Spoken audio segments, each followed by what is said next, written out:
누가복음 5장 1절에서 11절 말씀입니다. 무리가 몰려와서 하나님의 말씀을 들을새 예수는 게네사렛 호숫가에 서서 호숫가에 배 두 척이 있는 것을 보시니 어부들은 배에서 나와서 그물을 씻는지라. 예수께서 한 배에 오르시니 그 배는 시몬의 배라. 육지에서 조금 떼기를 청하시고 앉으사 배에서 무리를 가르치시더니 말씀을 마치시고 시몬에게 이르시되 깊은 데로 가서 그물을 내려 고기를 잡으라. 시몬이 대답하여 이르되 선생님, 우리들이 밤이 새도록 수고하였으되 잡은 것이 없지만은 말씀에 의지하여 내가 그물을 내리리이다 하고 그렇게 하니 고기를 잡은 것이 심이 많아 그물이 찢어지는지라. 이에 다른 배에 있는 동무들에게 손짓하여 와서 도와달라 하니 그들이 와서 그 두 배의 채움에 잠기게 되었더라. 시몬 베드로가 이를 보고 예수의 무릎 아래에 엎드려 이르되 주여, 나를 떠나소서, 나는 죄인이로소이다 하니 이는 자기 및 자기와 함께 있는 모든 사람이 고기 잡힌 것으로 말미암아 놀라고 세베대의 아들로서 시몬의 동업자인 야고보와 요한도 놀랐음이라. 예수께서 시몬에게 이르시되 무서워하지 말라. 이제 후로는 내가 사람을 취하리라 하시니 그들이 배들을 육지에 대고 모든 것을 버려두고 예수를 따르니라.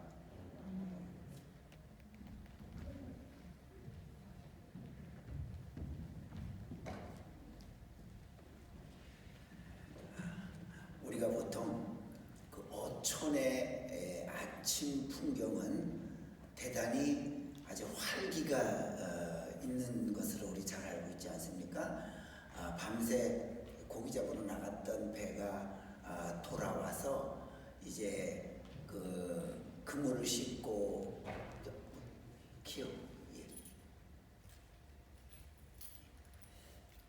그물을 싣고 또 갑자기 고기를 팔고 또 고기를 사람들이 고기를 실어가고 하는 그 왁작지껄한 분위기가 사실은 어찌 보면 그 어촌의 아침의 일상적인 모습입니다. 그런데 오늘 이 본문에는 그렇지가 않아요. 오늘 이 갈릴리 게네사렛 호수는 세 가지 이름을 불립니다. 갈릴리 바다, 또 디베랴 바다, 게네사렛 호수. 이 이름이 세 가지예요. 그래서 뭐 다 같은 바다입니다. 자, 그런데 예수님께서 그 사마리아를 지나서 예루살렘에 있다가 사마리아를 지나서 다시 북쪽으로 올라간 그 가나 혼인잔치 베풀었던 그 갈릴리 지역에서 일어났던 오늘의 이야기입니다. 그렇게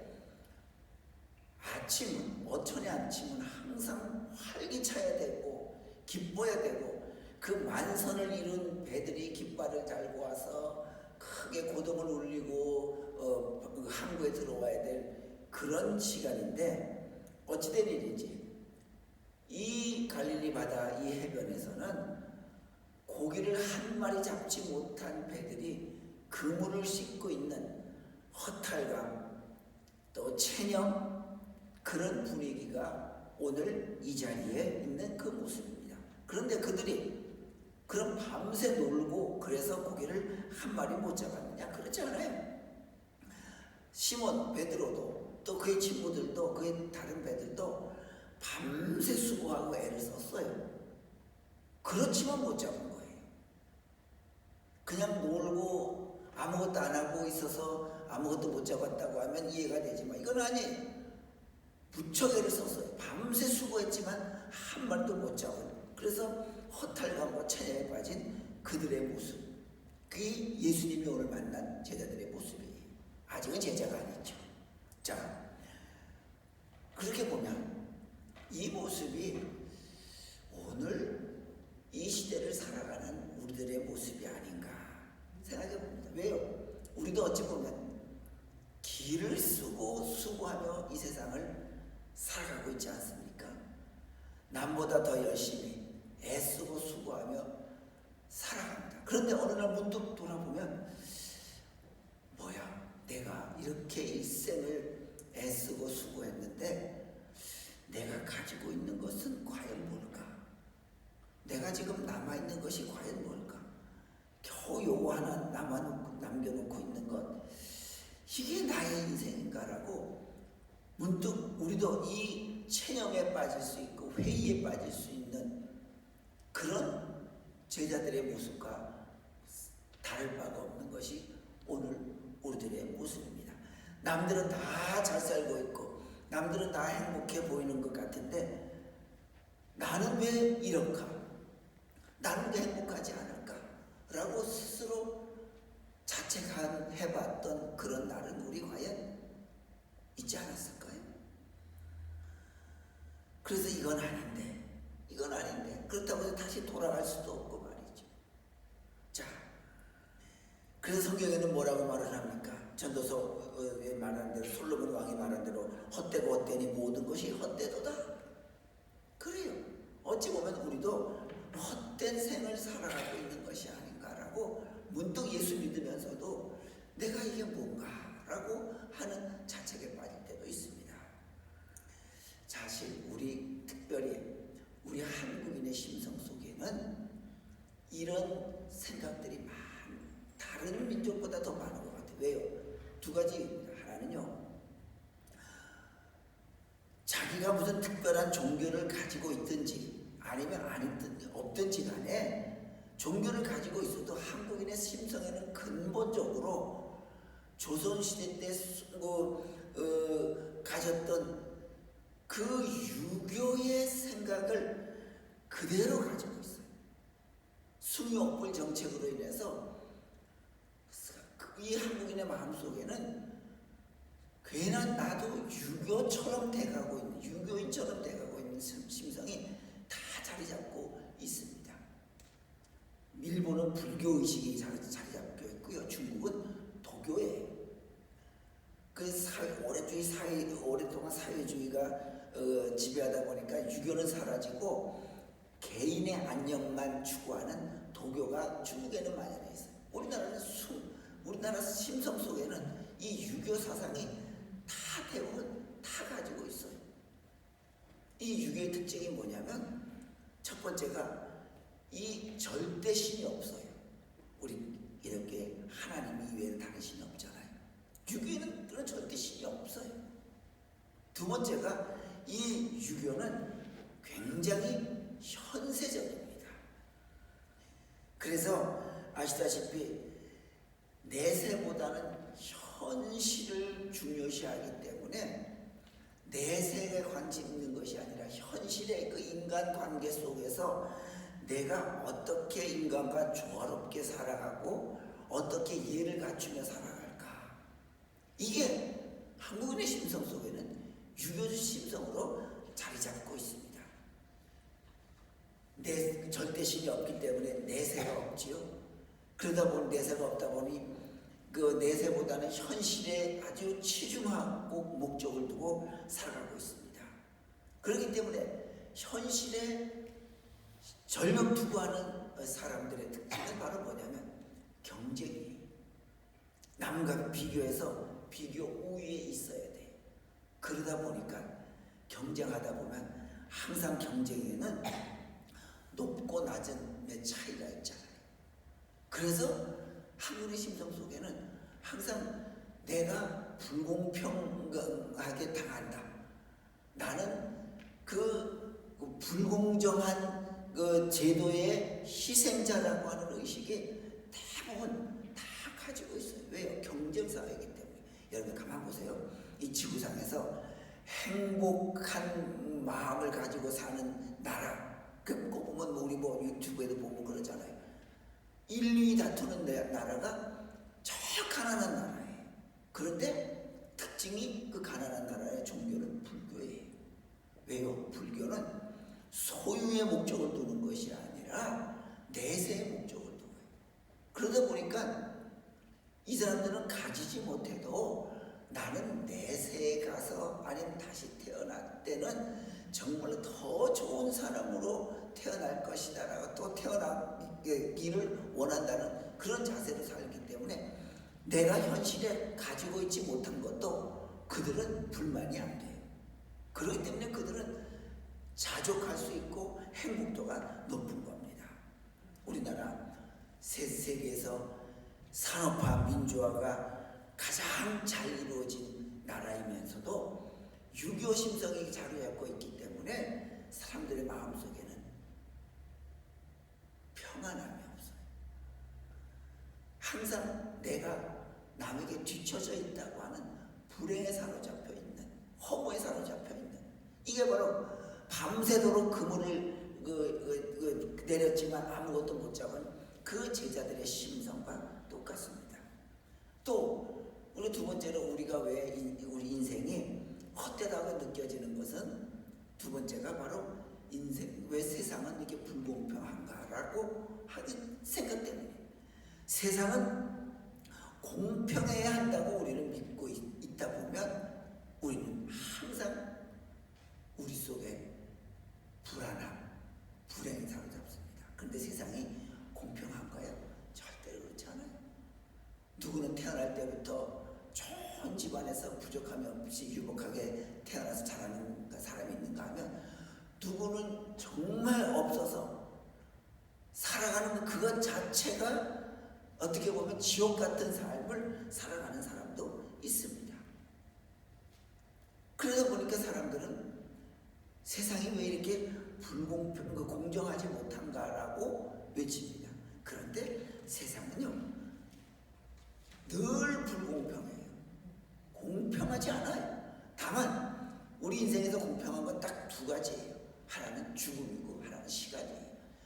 죽음, 여기에 피할 사람은 없어요. 시간, 내가 부자라고 시간 더 세이브해놓고 사는 사람은 없습니다. 가장 많이 오래 살아야 된다고 하면 그 스티브 잡스가 오래 살아야죠. 그러나 그건 아니에요.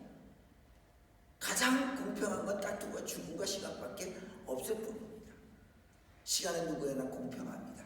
미모를 가진 사람도 20대는 미모를 자랑하지만 30, 40대는 조금 꺾이고 40대, 50대 되면 더 꺾이기도 하고 60대, 70대 되면 할머니라는 소리를 들어요. 아무리 미인이어도 60대, 70대 넘어가면 그는 할머니예요. 그냥. 왜요? 시간은 누구에나 공평하기 때문이지. 그 위에는 세상은 공평하지 않습니다. 그렇기 때문에 우리는 중요한 것은 이 불공평한 세상에서 내가 부정적으로 살면서 세상은 불공평하다라고 내가 불만을 나타내고 살고 있지는 않는지, 아니면 이 불공평한 세상에서 자기의 잘못된 판단으로 살면서도 세상이 불공평하다고 자기의 잘못을 인식하지 못하고 살아가고 있지는 않는지 우리 돌아봐야 합니다. 자, 그래서 이제 예수님께서 그런 아침에 시몬 베드로의 배를 택합니다. 예수께서 한 배에 오르시니 그 배는 시몬의 배라.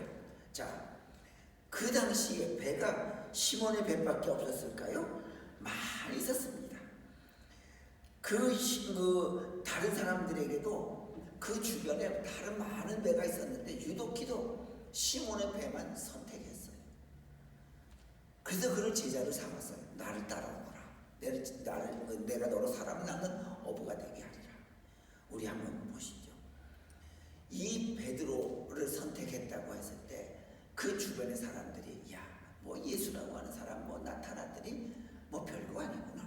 저렇게 허접한, 배움도 없고 뭐 그렇게 잘나지도 않은 사람을 수제자로 삼아 아마 비웃거나 또 비난했을지도 몰랐어요.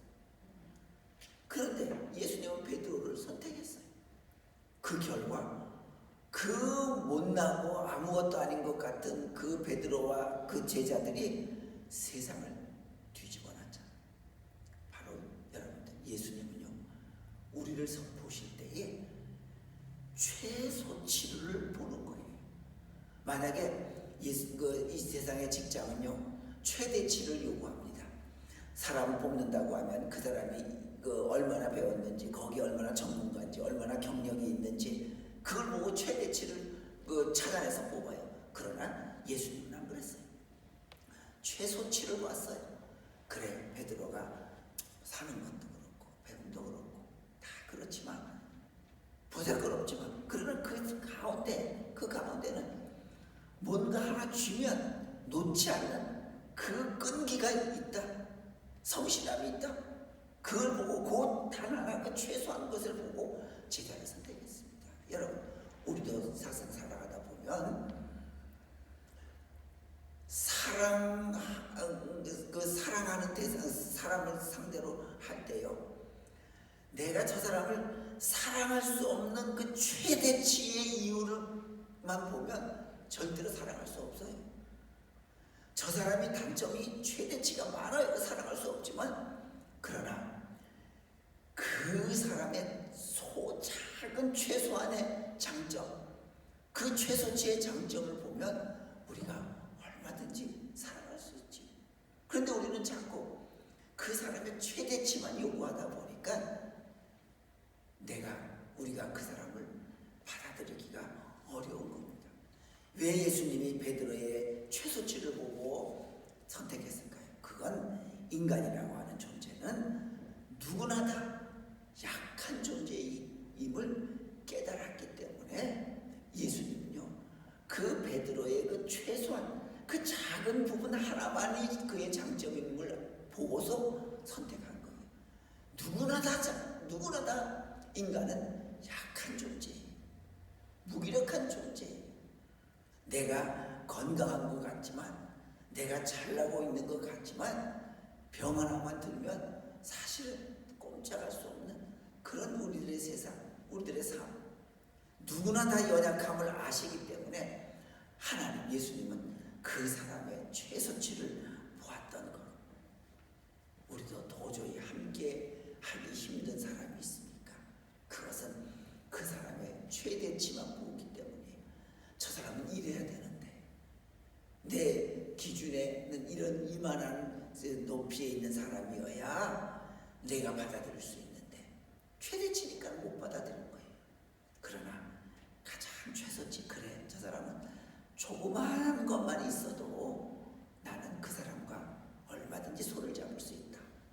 그 작은 최소한의 장점, 이것을 보고 우리가 사람을 사랑할 수 있는 우리가 될 수 있길 바랍니다.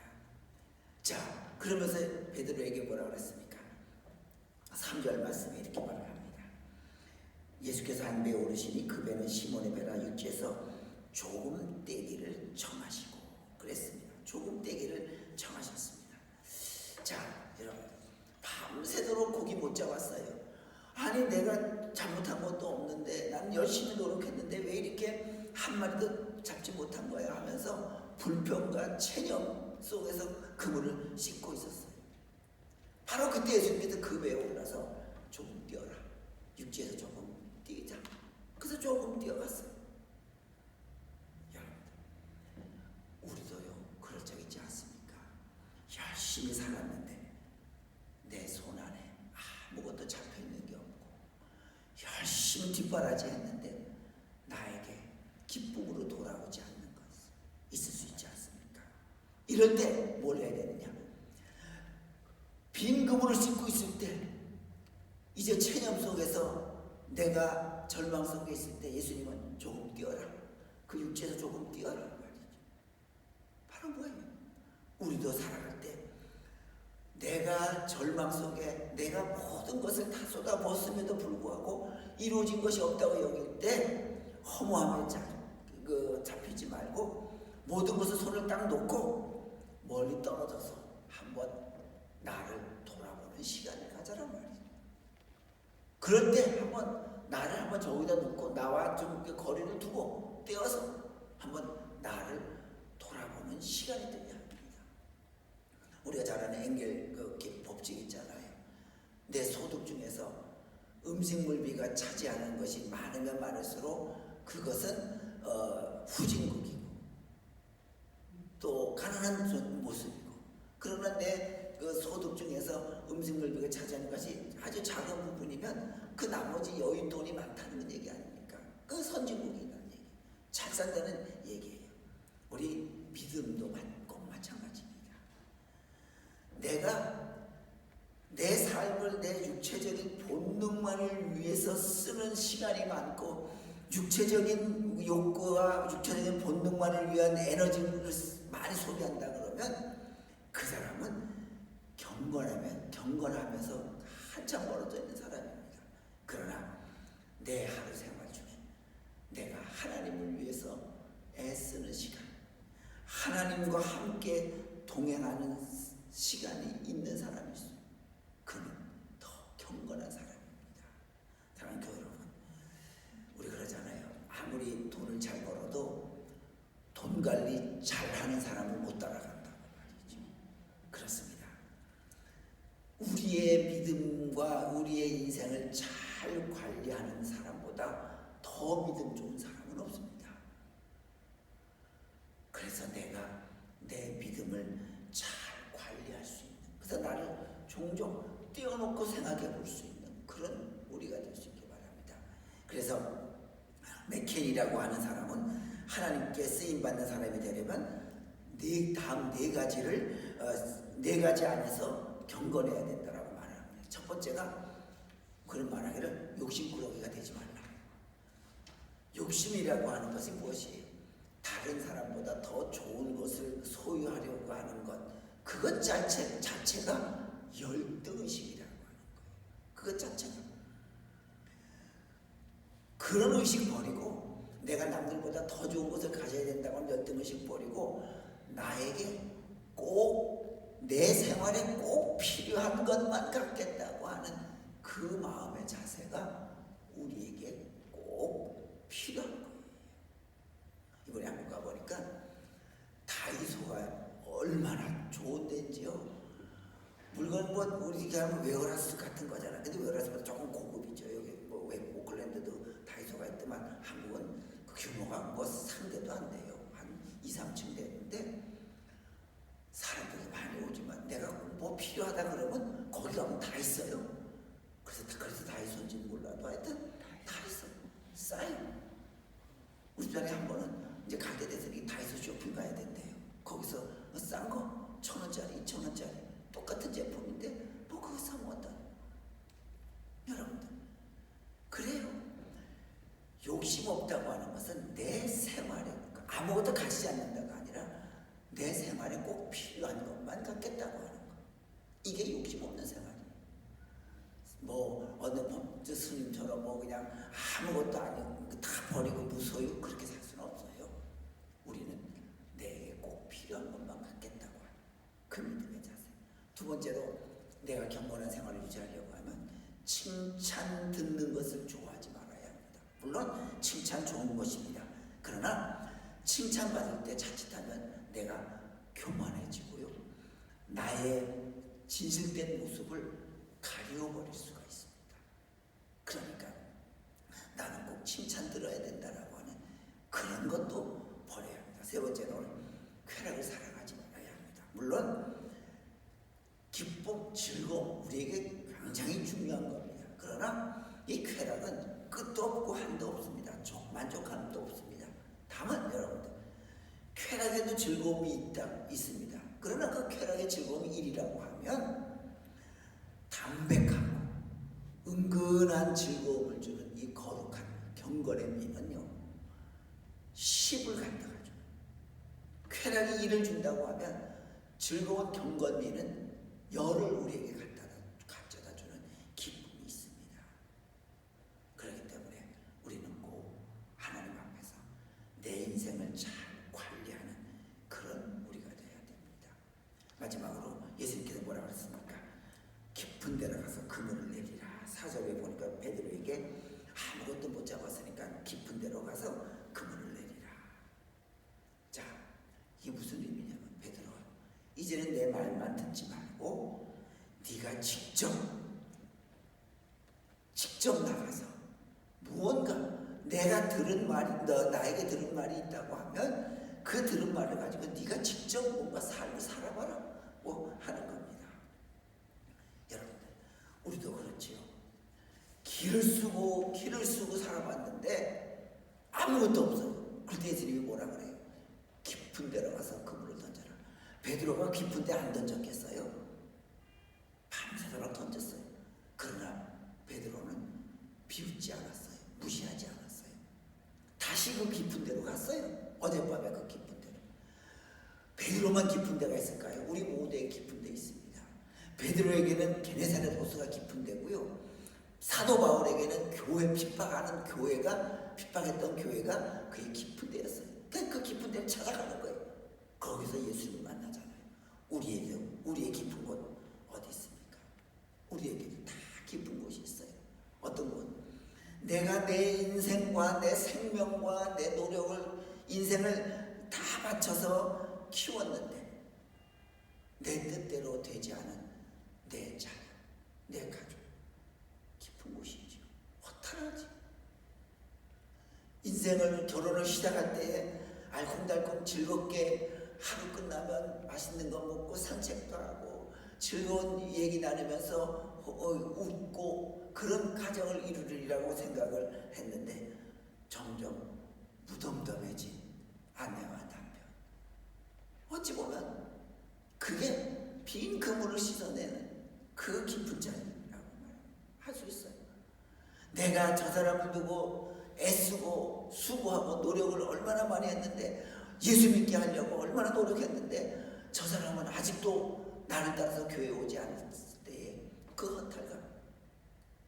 그때 뭐라 그럽니까? 깊은 데로 가라. 바로 피하지 말고 그 자녀에게, 그 아내와 남편에게, 그리고 그 전도 대상자에게 아직도 체념하지 있다고 하면 그러지 말고 계속 더 가라. 깊은 데로 가라 말이죠.